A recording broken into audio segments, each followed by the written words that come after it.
A Virgin Islands police officer accidentally shot himself yesterday. News Channel 8's Wes Small files this report. Another Virgin Island police officer shot himself accidentally. Yep, believe it or not. Yesterday around 9 o'clock in the morning, an officer was going to a crime scene with his partner. When they got to the scene, a dog was advancing on him. He drew his weapon. When he drew his weapon, he shot himself. Now, the officer has been released and treated from Juan Louis Hospital. No word on the dog, if the dog was taken to a shelter or put down or anything like that. This information comes from Melody Rames, Virgin Island police officer spokesperson. This is the second police officer of the Virgin Islands on St. Croix who shot himself in the leg.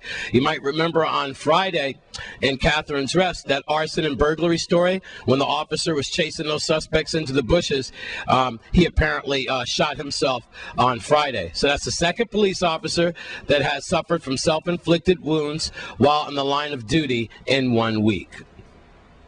I'm Wes Small for News Channel 8. And to recap on yesterday's big victories, here's News Channel 8's Wes Small with some of the details and some of the fun with some of the inaugural winners last night. The results are just coming in, and you are the top vote getter. I'm very grateful to the people of St. Croix. First of all, let me make it clear, because I want people to know where I stand. To God be the glory for great things He has done. I serve God. We are all part of one creation, and this movement that I'm participating in is something that God has ordained. So I just want to thank the people for feeling the vibe and understanding how serious I am about moving St. Croix and the Virgin Islands forward. I really appreciate being honored for the second time in a row to be the top vote getter. I'm not going to get stuck on that though, because the truth of the matter is this: the people of St. Croix during this election was, and they are, very frustrated. Because though we are now we have revenues of some $1.3 billion, the basic services for which we pay taxes, roads, health facilities, educational facilities, correctional facilities, you name it. All of the basic services which we're supposed to have because we pay taxes for them, we don't receive. So the truth of the matter is, I could feel all of the frustration, and it was hard because I had to remind the people, listen, I feel you. But there are some of us in the mix who are serious about trying to bring this place to a better period. Earlier today, you alluded to the fact that you could be running for governor in the next 2 years. Now that you have the top vote getter in this election, are you considering running for governor in the next election? I'll put it this way, Wes. You asked the question I did not allude to. You asked the question that you heard there are rumors. Right. What I'm telling you is this.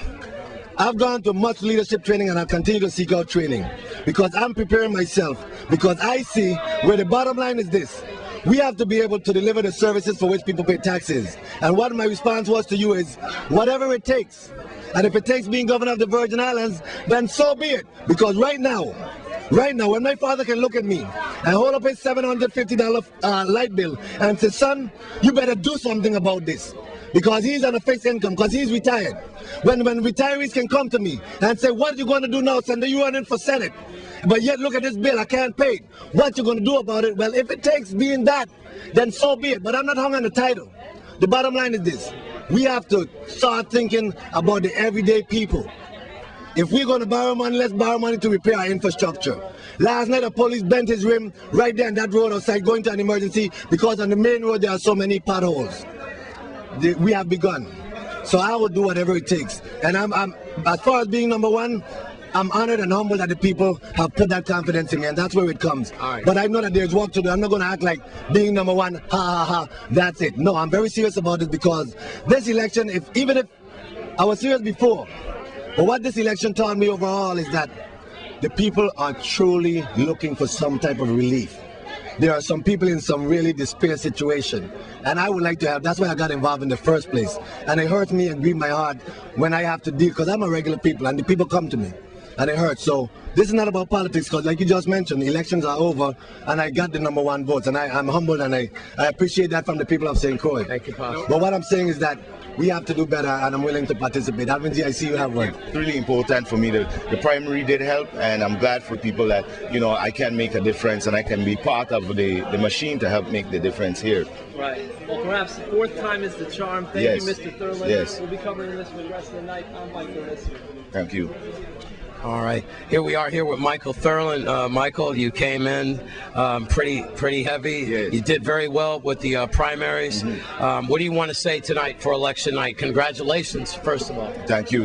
I'd like to say really thank you to the voters for giving me this opportunity this evening, you know, and also to thank my friends and family and well-wishers and especially my campaign supporters. I feel very good for them because they're a part of this success and part of my success over the years. They have struggled with me to get to this point, trying to win over the voters of the Virgin Islands, and I'm very proud of them. I'm proud of myself, and I just feel pretty good. But of course humbling right now because the work has just begun.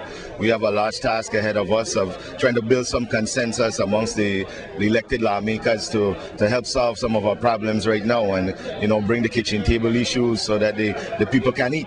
Senator, I understand we could have had a shooting this evening. Some of the officers were actually talking about it. Crime, Grove place, Montbijou.